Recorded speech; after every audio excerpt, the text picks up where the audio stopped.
Hi, everyone. Welcome to Circle Healing Connection. This is Angela. And this is Madhu. It is such an honor to have Deirdre with us today. She is a living testimony on how not to limit ourselves to labels that world puts us on. She has diagnosed with bipolar and was put on meds. Deirdre struggled with low self-worth, depression, anxiety, drug abuse. She was able to rise above all the setbacks to truly create the life of her dreams. Deirdre is on a mission to turn her pain into purpose, helping others connect to themselves in a time where we are so disconnected from self and from others. Deirdre, welcome on board, and it is a pleasure to have you here. Hello, everybody. Thank you so much for having me. I'm honored to be here with you today. So, Deirdre, tell us about your life stories, your traumatic experiences, and how you became a transformational coach. Tell us about your story. Yeah, I would love to share my story with you in hopes that it reaches the right people who need the help, who need the support, and who need a little bit of guidance on how they can move forward out of their pain and into their purpose. So my story starts out, the first traumatic experience I had was being molested at the age of 9. So I was just very young, and it was a close family member. This was really traumatic for me, and it really sent me inside myself. I became very scared and very alone and very isolated. Then it also sent me down the wrong path, because now I thought sexuality and sexual experiences meant love, and that was how I was going to get love and attention and affection. And it ended me up meeting up with a 16-year-old when I was only 10, who took advantage of me and ended up raping me. And I didn't understand at the time that it was rape. I thought that this guy would be my boyfriend. It's only looking back as an adult that I see at 10 years old, you're not capable of making that decision for yourself, and that I was taken advantage of. That just continued on, this sexual promiscuity. And eventually I got into drugs by the age of 14, and I was using this as a coping mechanism for my poor mental health. And from there, I ended up getting into prostitution at the age of 16, because I needed to fund my drug addiction so that I didn't have to think. I could just numb everything. And I really learned to disassociate myself from my body through prostitution, because you have to leave to do these acts and then use the drugs to numb everything and forget about it. And it just turned into a really vicious cycle. And I know people do that in different ways with trauma. Maybe they do it with food or alcohol or being in an abusive relationship. They find ways to just numb themselves out. So eventually I was able to get sober off of the drugs, and I did find myself some help. I got into therapy where I was diagnosed with bipolar disorder, and they assessed it that it was due to trauma, this coming on bipolar disorder. And I went on medication, and it really helped me at the time to level myself out. And I was able to get a new job. I got into personal training. So health and fitness was always really important to me. And I was able to start working with other people, and they kind of turned into therapy sessions, because not only are you helping motivate them with the fitness, but as you're working out together, they're telling you about some of their problems, and you're kind of helping, just being that sounding board for them. Eventually, I got married. I read the book, The Secret, and it changed my life. It gave me the idea of power of positive thoughts. So I met the man of my dreams. I had kids, but I did suffer a little bit more with mental health during this time. And I had postnatal depression, or postpartum depression, as well as prenatal depression with one of my pregnancies. So those took me down really, really low. And it was actually at the age of 37, so 3 years ago, I'm 40 now, that it really knocked me on my feet, and I realized I hadn't done my healing. The medication was another numbing tool. It was just keeping everything down so that I could go through my life. And so I really had to get into some deep therapy, and I got into group therapy, and I started to heal myself. And one of the biggest healers for me was learning about meditation. And that really helped me to change the way my brain was functioning, because through meditation, we help to grow the part of our brain that helps with positive thought and feelings. And it also helps to shrink the part of the brain that is responsible for fear and anxiety. And so eventually I was able to actually come off of the medication. And if anyone is thinking of coming off medication, you need to have a support system in place. And you also need to talk with your doctor about this. But I was able to come off, and they told me I never would. But through meditation and other healing, yoga and support groups, I was able to come off medication. And it's been a year and a half now of me managing my mental health on my own. I want to share my story of going from extreme pain and trauma into now my dream life, where I'm homeschooling my beautiful children, and I have a healthy, loving relationship, and I understand what love means, and I understand what healing means. And so this is the point for me. And I just wrote a book about it, and now I want to get into private coaching with people to help guide them on their path and bring them to a place of healing and peace. Wow. Wow. I mean, wow. This is incredible. This is beyond what I feel like I would not be able to even survive that type of traumas after traumas in life. And the repeated message that usually girls are being given, that you are a sexual object, like not human. And oh my goodness, even going through prostitution, you turned your life around. Mm-hmm. This is incredible. Dee, I want you to, as we mentioned about the prostitution, I would like you to give our girls that advice, that how not associate ourselves, but see as human being. Yes. So I believe that having some sense of spirituality, so believing in something that's bigger than yourself. So whether that's God or your higher self or source, we need to believe that there's more to us than just our physical shell, our physical body. We need to believe that this is the perfect vessel to carry our soul and our inner being around, but this is not who we are. We live inside of this vessel. Mm-hmm. And I think learning to have that separation and having this sense of love for yourself and gratitude, but also knowing that you are not the end all and be all. Like, you are connected to something greater than yourself. And when we can begin to believe in that, and this doesn't have to be a religious sense if that's not what resonates with you, it could just be that there is a higher self within you that you answer to. And when we look at it that way and think of, how can I be for the greater good? So not just for myself, but thinking about other people in the community and in the world.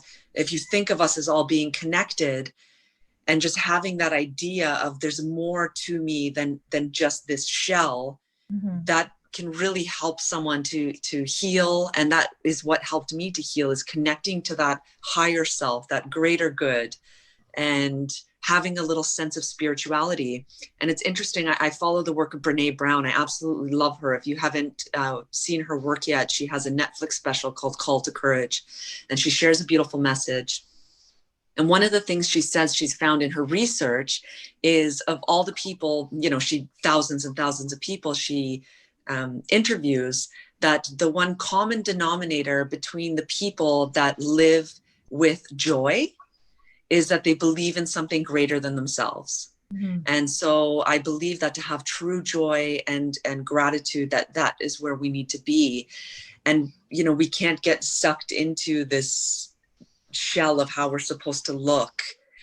I hope that kind of helps answer a little bit. It's a hard subject with, social media and magazines and everything, putting it in our face. And it's all I cared about when I grew up, is the way I looked. I wanted to be beautiful and to be thin. And, I obsessed about it. I had eating disorder. I would binge eat and then starve myself to just, to almost as a punishment to try to be perfect. And when I wasn't perfect, I would beat myself up. And, it's bombarded on us constantly to have a certain look and to be a certain way. And while I believe in taking care of our physical body, absolutely, It's not everything. We age and we start to lose all of this, and it becomes meaningless. It's our soul and our insides that matter, and that's what we need to get in touch with, and that's what I would love to help other people recognize within themselves. Wow. Oh, thank you. That's amazing. Your transformational stories, it's just so powerful. And would you like to tell us journeys that you went through overcoming bipolar? How did you even heal your bipolar? Yeah, so the bipolar disorder, it had me held down for a long time, like constantly crying and being depressed and really not understanding what was wrong with my life, and having trouble moving forward. And when I was diagnosed with bipolar, it was very concerning to me because I was thankful that I had the diagnosis, because I knew, okay, now I know what's wrong. Now I can do something about it to fix it. But there's also such a stigma around mental health, especially back then, 15 years ago when I was diagnosed. So I was so worried about what people are going to think of me. They're going to think I'm crazy. I can't share it with people. So it feels very isolating in itself. So it's hard to get help because you're afraid to share that with people. You don't want it to be used against you. And eventually, with the love and support of my husband, I think the most important thing for people to do is you have to find the right people. You need to surround yourself with people who truly care about who you are and they want to see you do well.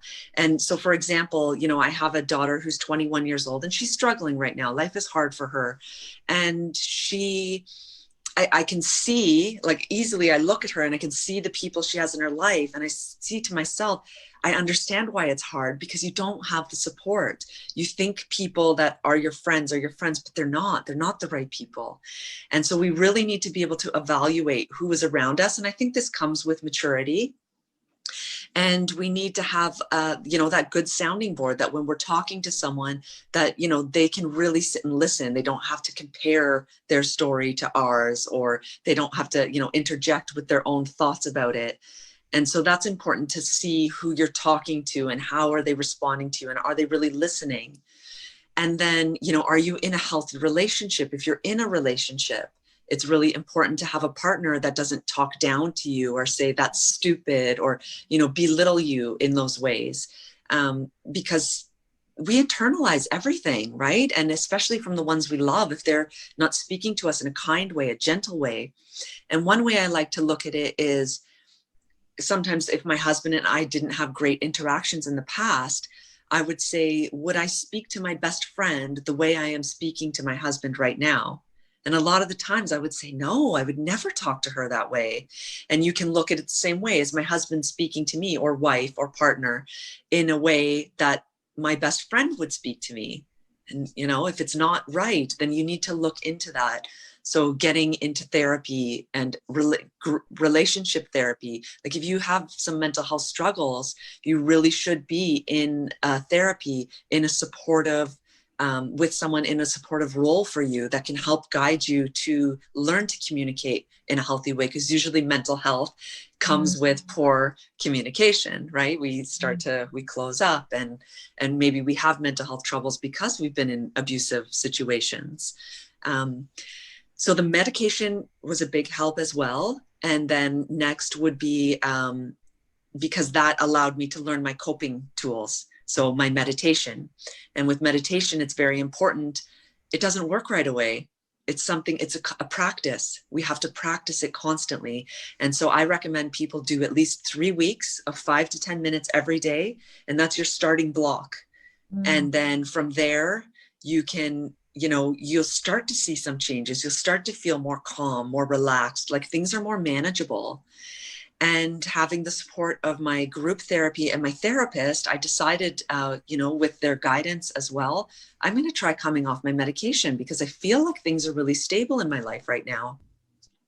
And so I did come off of the medication, and I monitored myself, and a few weeks went by and a few more went by, and I was still okay. And I said, wow, I think I can do this. I actually still have my medication. It's probably expired now, but I kept it just in case, because I knew I would watch myself. And if I needed to come back on, I would, because I had tried to come off in the past, I had, a few times over that 15 years said, no, I'm going to try without.